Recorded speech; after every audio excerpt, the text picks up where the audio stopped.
Hola, ¿cómo están? Bueno, nos encontramos una vez más, como decimos siempre, con todo lo que estamos acá, reunidos en este lugar.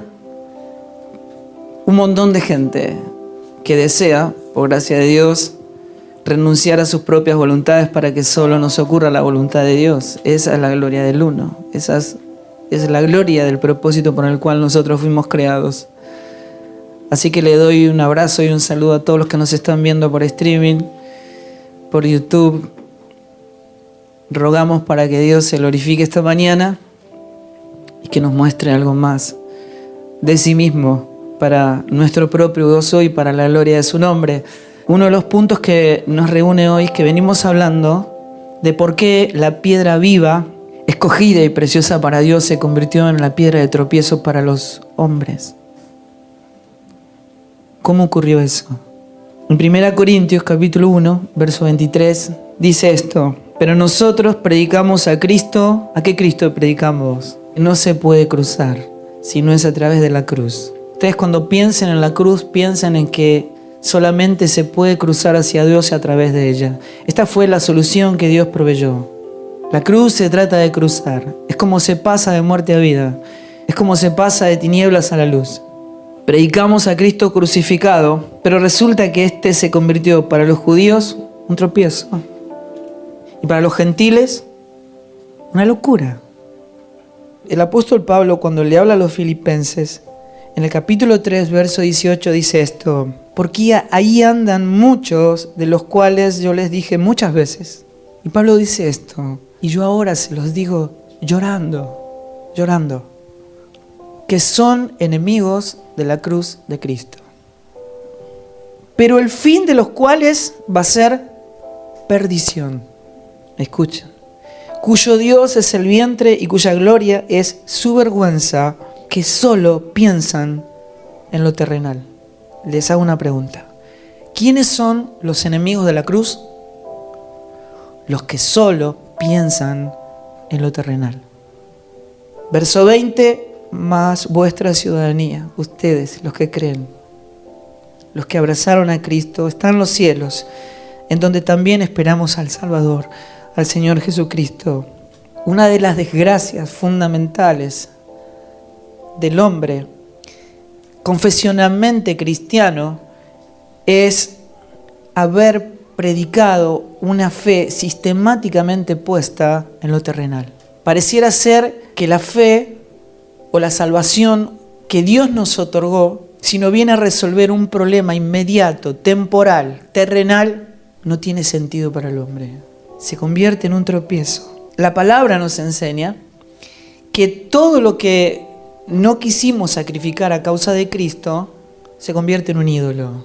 Y el resultado de esto es que no vamos a tener jamás a Cristo y tampoco vamos a tener el ídolo. Solamente vamos a cosechar la oscuridad y la muerte que produce y trae la idolatría a la vida de los hombres.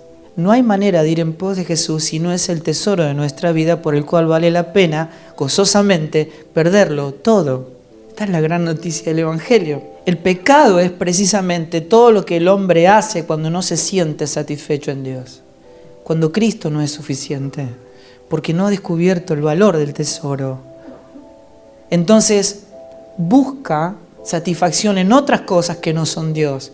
Eso es precisamente lo que Dios le llama mal. Me dejaron a mí para buscar satisfacción en otras cosas que no soy yo la fuente de agua viva, y buscan satisfacción en cisternas rotas que no pueden retener el agua. Ese es el mal. Cuando entendemos esto nos damos cuenta esencialmente lo que venimos comunicando. Dios no vino a mejorar nuestra vida. Es impresionante. La fe proviene de Cristo. Es espíritu. La fe es espiritual y resuelve todo lo que tiene carácter eterno. La fe no está a nuestro servicio porque expresa la vida y el corazón de Dios, porque expresa sus intereses, su propósito, que es de carácter divino y eterno, y nos conduce solamente y se satisface y se deleita y confía solamente en Dios. Esa es la fe. Me traía a memoria al escritor de Hebreos, hablándonos de Moisés, nos está diciendo, si Moisés hubiera querido tener una vida mejor, no se hubiera ido de Egipto. Y lo expresa claramente en el capítulo 11 de Hebreos. Desde el verso 24 dice, por la fe, Moisés, hecho ya grande, rehusó llamarse hijo de la hija del faraón. Escuchen bien, Yo cada día necesito entender cómo esto, estando en la palabra de Dios, nunca lo vimos tan claramente. Escogiendo antes ser maltratado por el pueblo de Dios. Él escoge ser, primeramente, maltratado con el pueblo de Dios que gozar de los deleites como temporales. La fe no atiende problemas temporales. Los deleites temporales del pecado. Teniendo por mayores riquezas que el vituperio de Cristo. Disculpen, Moisés no conocía a Cristo. Cristo no había venido. ¿Por qué dice, teniendo por mayores riquezas el vituperio de Cristo? Moisés, Abraham, Enoc, David, todos se dirigían al invisible. Todos al que había de venir. A todos por la fe se le había revelado lo eterno. Y entonces dice esto, que él eligió el vituperio de Cristo que los tesoros de los egipcios. O es lo eterno o es lo temporal. O es recibir vituperio o tener riquezas temporales. ¿Por qué? Pues porque tenía puesta la mirada en el galardón. Es lo que ve la fe. Es lo que ve la fe. La fe se regocija, confía plenamente y busca solamente en Dios. Verso 27 dice, por la fe dejó a Egipto, no teniendo temor a la ira del rey. No teniendo temor, no temiendo. Porque estas son palabras que hoy van a abrir una puerta a nuestro entendimiento. Porque se sostuvo como viendo a quién, al invisible. La fe que ve lo invisible. Lo que el hombre natural no puede ver, ve lo eterno.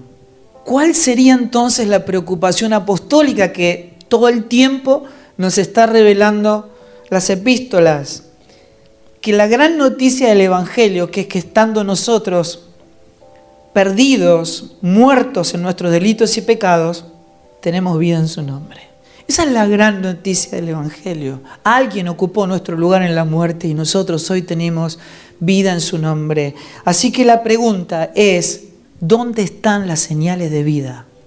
Si seguimos queriendo que Dios atienda nuestros problemas terrenales, porque la fe no nos permite ver resuelto todo en la persona eterna de Cristo, el cual se reveló como la plenitud de aquel que todo lo llena en todo. ¿Por qué seguimos buscando lo mismo que el mundo busca, habiendo visto al invisible? La pregunta apostólica sigue siendo, ¿hay pasión? ¿Hay pasión por su reino? La pregunta sigue siendo, ¿hay urgencia por los perdidos? ¿Estoy experimentando el gozo de poner la otra mejilla por quien no lo merece? ¿Hay señales de vida de lo invisible? ¿O sigo mirando mi propio ombligo? ¿Estamos siendo extirpados de la comodidad? ¿O le estamos pidiendo al Señor que nos dé un sillón más cómodo para esta vida? ¿Es fe o creemos que creemos? La fe da señales de vida porque nos revela el Hijo, el cual es la vida. Toda visión que exprese temporalidad corrompe el corazón de los hijos de Dios. Porque la iglesia es espiritual y nuestra ciudadanía está en los cielos. Estamos en el mundo, pero este no es nuestra casa. Nuestra casa es Cristo y nuestra ciudadanía está en los cielos. Así que vemos las advertencias de Pablo permanentemente sobre este tema y les habla a los corintios y a todos los que habrían de creer, los que el apóstol llama nosotros. Y les dice esto en 2 Corintios 4:18. Dice, así que no nos fijamos en lo visible. Nosotros. Pablo le dice a los que estamos en Cristo, no nos fijamos en lo visible. Sino en ¿qué? En lo invisible. Ya que lo que se ve es pasajero. Todos los que Jesús sanó se volvieron a enfermar, ¿verdad? Los que resucitó se volvieron a morir. Y muchos de ellos están en el infierno. Porque expusieron su vida, su corazón puesto en lo pasajero, en lo terrenal. Toda solución, por sobrenatural que sea, solo es para conducirnos a lo eterno. Porque lo espiritual gobierna sobre lo temporal. Mientras que lo que no se ve es eterno. Eterno. O sea, esto es un principio de valor perdurable.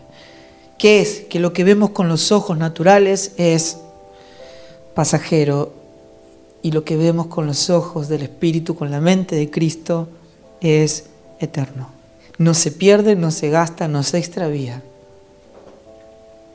Garantía divina. Hebreos 11, versículo 1, dice que la fe es la certeza de lo que se espera, la convicción de lo que no se ve. Y la versión 9 dice, la fe es la garantía de lo que espero, la certeza de lo que el hombre natural no puede ver. ¿Me están siguiendo, verdad? Quiere decir que la fe es excluyente a la hora de poder entender la eternidad de Dios. El hombre natural no puede percibir la eternidad a menos que intervenga el Espíritu de Cristo expresando fe. Uno de los atributos de Cristo en nosotros es la expresión de una fe que puede ver lo eterno. Es imprescindible cuando me pongo a esperar algo que no veo. Así que Hebreos 11, versículo 6 dice, olvídense, sin fe es imposible agradar a Dios. Así que si su Espíritu no interviene, produciendo fe en nosotros, jamás podremos ver para tener una visión de carácter eterno. No se puede ver lo invisible a través de los ojos naturales. Cuando yo entiendo que solamente la fe se expresa en cuestiones eternas, cuando yo escucho acerca de una fe comprometida con situaciones temporales, tengo que entender de dónde proviene esa fuente. Cuando alguien te dice, si tenés fe en Dios, Dios te va a cumplir los sueños, Dios es un Dios que cumple sueños, si lo crees y lo declarás, entonces va a ocurrir. Dios no cumple los sueños de nadie. Aun cuando alguien dice, a mí me funcionó, lloré y Dios cumplió lo que yo le pedí, si eso ocurrió es porque estaba en los intereses fundamentales de Dios. Si fue Dios el que intervino. ¿Por qué? Bueno, porque Dios no atiende nuestros asuntos. Dios atiende un solo asunto, un solo propósito, y es su propósito, y nosotros estamos incluidos en él. Esta es la gran noticia del Evangelio. Que lo maravilloso no ocurre en lo temporal. Estamos siendo conducidos a un lugar donde nadie más despedirá jamás a nadie, porque todo es eterno. Jamás un hijo de Dios hace las cosas porque dan resultado. Los hijos de Dios hacemos las cosas porque es la voluntad de Dios, porque es bíblico, porque es conforme a la palabra de Dios, básicamente porque Cristo es la palabra. Y aún lo que hacemos por fe en el Hijo de Dios puede conducirnos a la muerte temporal, porque nuestra mirada está puesta en lo invisible, en el galardón, en la meta que es Dios mismo. Y precisamente no necesitamos de ninguna de estas soluciones temporales para sentirnos completamente llenos, satisfechos en Él. No es lo que ocurre, es quién ocurre en nuestra vida. cuál es el hombre que está operando, cuál es la mente, cuál es la naturaleza que opera en nosotros para que el hombre experimente la plenitud en la cual fue formado. Porque esa es la realidad dominante de la creación. Fuimos creados en Él. Y todo lo que hay en nosotros es por Él y es para Él. Hay algo que sí tenemos que entender, sobre todo en esta estación de nuestra vida. Es que no hay manera que algo no se extravíe del camino cuando una verdad ya fue revelada si no tiene las barandas de la palabra de Dios. Porque Dios no puede negarse a sí mismo. Dios no hace nada que no sea conforme a su palabra. No importa qué verdad me fue revelada, si no es conforme a su palabra, me voy a extraviar. Debemos saber que Dios es eternamente fiel, que escucha todas nuestras oraciones, pero que solo Él obra de manera salvífica. No hace nada en nuestra vida que nos pueda extraviar de Él mismo, que es la vida abundante y perdurable. Dios nos conduce a Él cada vez que contesta nuestras oraciones. Por eso hay que estar enamorados no de un bienestar pasajero y temporal, sino estar enamorados de su voluntad que nos conduce a la plenitud eterna que solamente puede ser encontrada en Él. Así que esta naturaleza que Dios nos dio nos permite distinguir de manera clara las diferentes naturalezas que hay detrás de las personas y de las cosas que ocurren en este mundo. Nos dio un espíritu que puede distinguir en qué hombre, en qué naturaleza y en qué mente estamos operando. Podemos identificar a Adán perfectamente y a Cristo perfectamente en las personas y en cada hecho que ocurre en nuestra vida. Nos dio un espíritu que puede ver lo eterno gobernando lo temporal. Podemos entender cuando el escritor de Hebreos dice en el capítulo 10, verso 34, aceptaron con gozo el despojo de sus bienes. ¿Por qué? Porque sabían que tienen para ellos mismos una mejor y más duradera posesión. Le pertenecemos a Él. ¿Qué significa abrazar la cruz? ¿Qué significa abrazar la voluntad de Dios? ¿Y por qué está en el eje gravitacional de todo lo que Dios hace en nuestra vida? Porque todo aquel que va a la cruz sabe que cuando uno toca la cruz, cuando nuestra alma toca la cruz, todo el mundo temporal, todo lo que me rodea, se termina en ese preciso momento para siempre, para no quedarme con nada más que solamente Cristo, para que Él se convierta en lo que Él es sustancialmente, el todo y en todos. La fe se expresa en la resurrección de vida.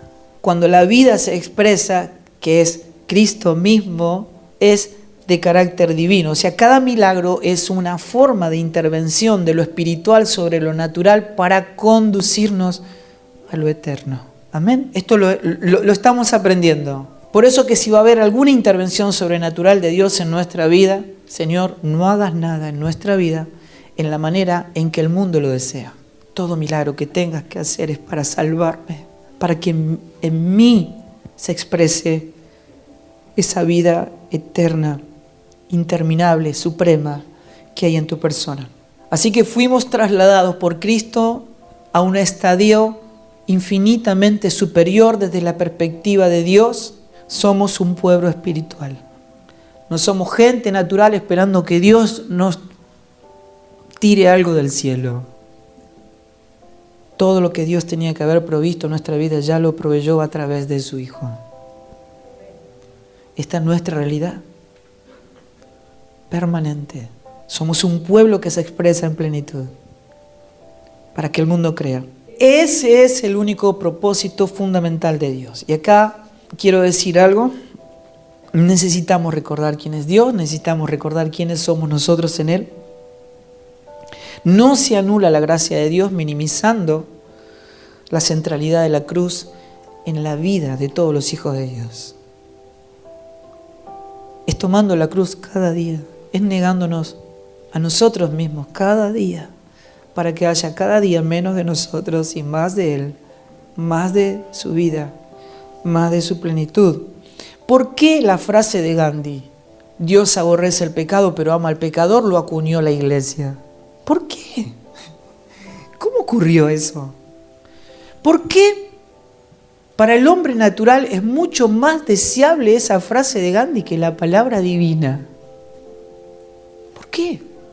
Porque el hombre natural, diga lo que diga, tiene un vivo rechazo hacia la cruz. No quiere morir, no quiere soltar, tiene ídolos. No puede ver la verdad, se niega. Ve a Cristo como piedra de tropiezo, como locura. Entonces no importa lo que yo sea, lo importante que igual Dios me ama. La verdad es rechazada sistemáticamente, pero la verdad es esta. Romanos 4:25, Cristo fue entregado para morir por nuestras transgresiones y resucitado para nuestra justificación, para nuestra santidad, para la expresión del santo en nosotros. Esta famosa frase, Dios aborrece el pecado pero ama al pecador, suena bien, pero es una voz que resuena desde el mismo infierno si yo no explico en qué consiste el amor de Dios. Y ahí hay un punto fundamental, porque Pedro nos dice en su primera carta, en el capítulo 4, verso 11, si ustedes van a hablar, si alguno ministra, tiene que ministrar conforme a las palabras de Dios. Porque Dios no hace nada que no sea conforme a su palabra, porque Cristo es la palabra. Y para que en todo Dios sea glorificado, ustedes tienen que ministrar conforme al poder que Dios da, porque solamente a Él pertenecen la gloria y el imperio por los siglos de los siglos. Así que hablar conforme a la palabra de Dios resulta que Proverbios 11:20 dice: abominación a Jehová son todos aquellos que son perversos de corazón. Salmo 7:11, escuchen lo que dice. Dios es juez justo. Y Dios está airado contra el impío, ¿cuánto? Todos los días.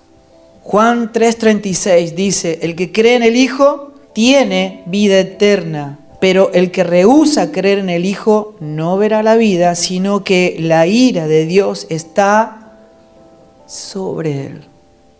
Hablen conforme a las palabras de Dios. Y este es el punto. Dios es un juez justo. ¿Quién no anhela un mundo justo? ¿Quién no anhela que haya justicia divina? Que no haya justicia en nuestra nación, en nuestras ciudades, en nuestro mundo. ¿Quién no anhela un mundo más justo? Pero hay un punto sustancial. La justicia en sí misma tiene una ira. ¿Cuál es la ira de la justicia? Que no va a pasar el inocente por culpable ni el culpable por inocente. ¿Qué quiere decir eso? Que la justicia es aterradora para aquel que es hallado culpable. Pero la justicia es mala. No, no es mala. La anhelamos todo, la deseamos todo, pero es aterradora para aquel que es hallado culpable. ¿Cómo Dios resolvió esto? Bueno, Él siendo juez se sacó su ropa de juez y dijo: si alguien tiene que pagar, ese va a ser yo. Yo elijo morir en lugar de ellos y pagar nuestra deuda frente a la justicia, para que la justicia quede satisfecha eternamente en todos los que están en Él. Quien pagó nuestra deuda eterna. En eso consiste el amor de Dios, que aun siendo abominación a Dios, pecado, tinieblas, enemistad con Dios, aún así Cristo murió por nosotros. En eso consiste el amor de Dios. ¿Por qué es tan importante hablar conforme a las palabras de Dios? Porque si no ocurre de esta manera, clausuramos la puerta de entrada al reino. Porque Jesús dijo: nadie viene al Padre si no es por mí. Porque Él es el único que pagó nuestra justicia. Es por eso que el Evangelio es la deshonrosa e insensata, piedra de tropiezo, piedra de escándalo y totalmente gloriosa realidad del Hijo de Dios crucificado, ensangrentado, torturado, cubierto de sangre derramada a nuestro favor. Ese es el centro del Evangelio. ¿Qué es lo que no se puede entender? ¿Por qué Cristo crucificado? ¿Qué es? Lo que predica, lo único que predica la iglesia de Cristo es tropiezo a los hombres. ¿Por qué se predica una fe sistemáticamente puesta en lo temporal, que no permite ver la piedra de vida preciosa, escogida por Dios?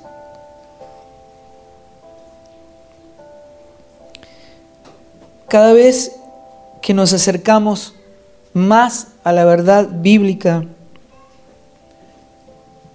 es Cristo quien debe convertirse en el problema.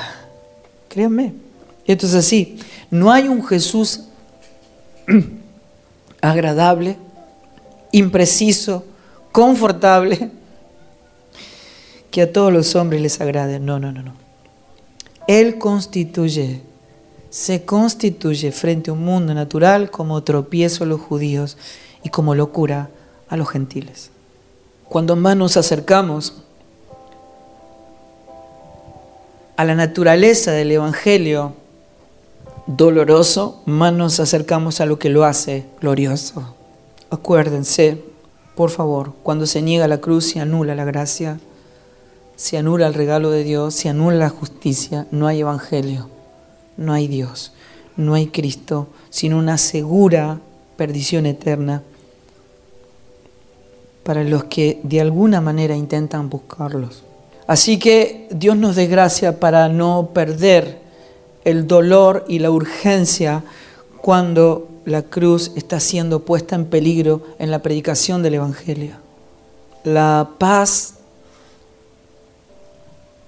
como atributo de Cristo, exclusivo, mada en cielo, y la satisfacción divina de nuestras almas doloridas provienen de los deleites de la comunión espiritual con el Cristo crucificado y resucitado a nuestro favor. Esta es la realidad del Evangelio. ¿Por qué Dios colocó una piedra de tropiezo? Síganme, 1 Pedro capítulo 2, versículo 4 dice: acercándonos a Él, piedra viva, desechada ciertamente por los hombres, mas para Dios escogida y preciosa. Ustedes también como piedras vivas, porque estamos en Él. Somos piedras vivas.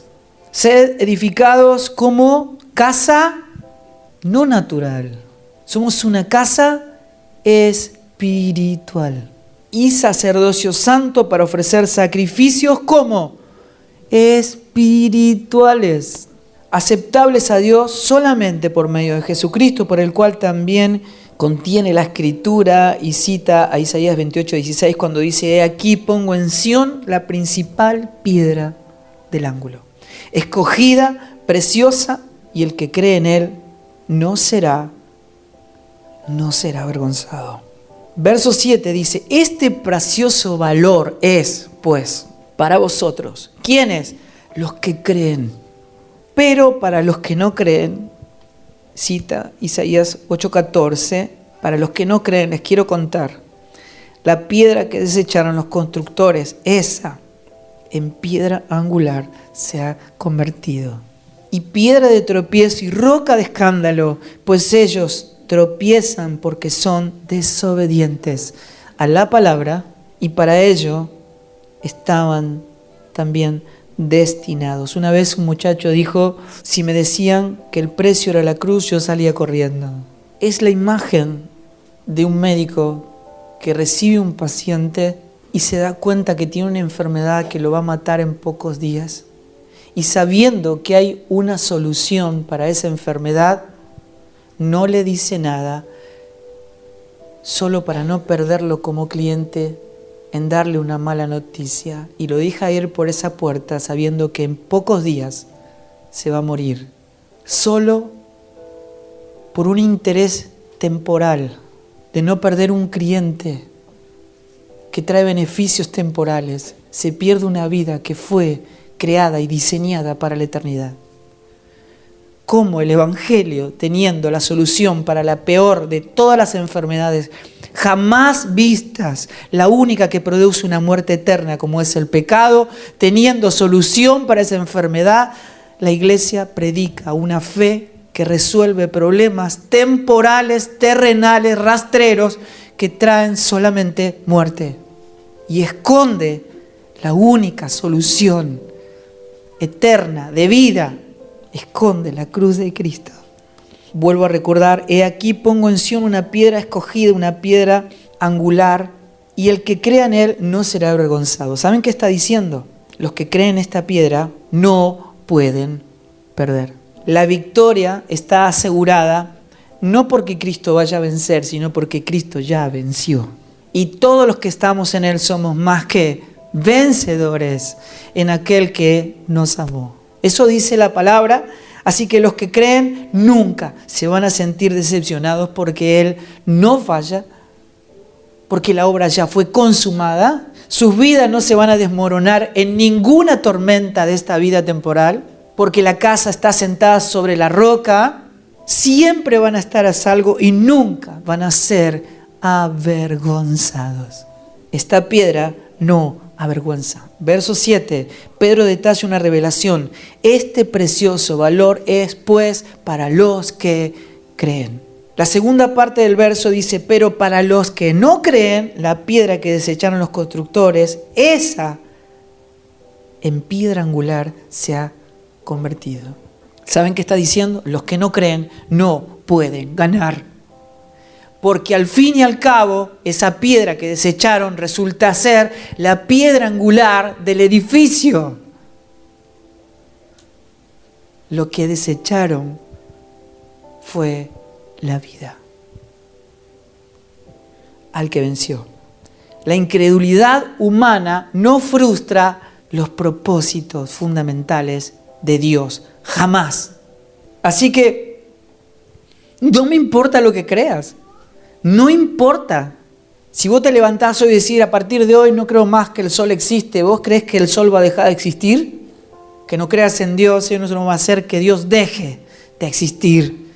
Al fin y al cabo, al final, Él es la piedra angular del edificio. Al fin y al cabo, Él venció. ¿Y cómo yo le recibo? ¿Cómo le recibo a Él? Juan 1:12 dice esto, mas a todos los que le recibieron, y ahí está el punto, a los que creen en su nombre, les dio la potestad de ser llamados hijos de Dios, los cuales no son engendrados de sangre, ni de voluntad de carne, ni de voluntad de varón, sino de Dios. Quiero decir esto, que yo crea no hace que el Señor sea el Señor de todas las cosas o de todo lo creado. Aunque yo no crea, Él sigue siendo el Señor de todo lo creado. La realidad dominante es de donde venimos y hacia dónde vamos, todo ser humano. Filipenses 2:9 dice, por lo cual también le exaltó Dios hasta lo sumo y le dio un nombre que es sobre todo nombre, para que en el nombre de Jesús se doble toda rodilla, de los que están en los cielos, en la tierra y debajo de la tierra, y toda lengua confiese que Jesucristo es el Señor de todo lo creado.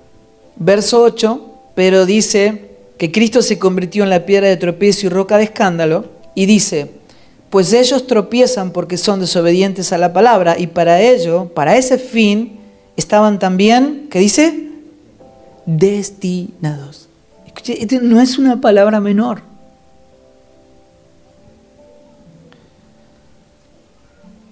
Cualquier persona incrédula puede jactarse diciendo, yo elegí lo que creer, yo elijo mi propio destino, y mi propia desobediencia y mi propio tropiezo. La respuesta contundente, divina y eterna de Pedro es: eso es imposible. Porque hay un propósito por el cual fuiste creado. Para eso estabas destinado.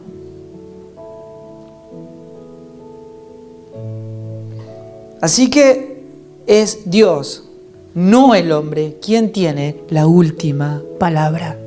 Creas o no lo creas. Ningún hombre puede frustrar los propósitos fundamentales de Dios, lo crean o no lo crean. Viene el día, llega el día en que toda lengua confesará que Jesucristo es el Señor, en que toda rodilla se va a doblegar, reconociendo que Él es el Señor de todo lo creado.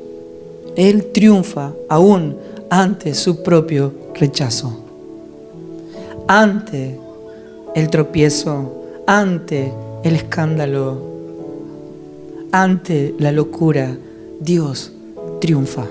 Les leo esto rápidamente. Yo esto lo leí a mis 19 años.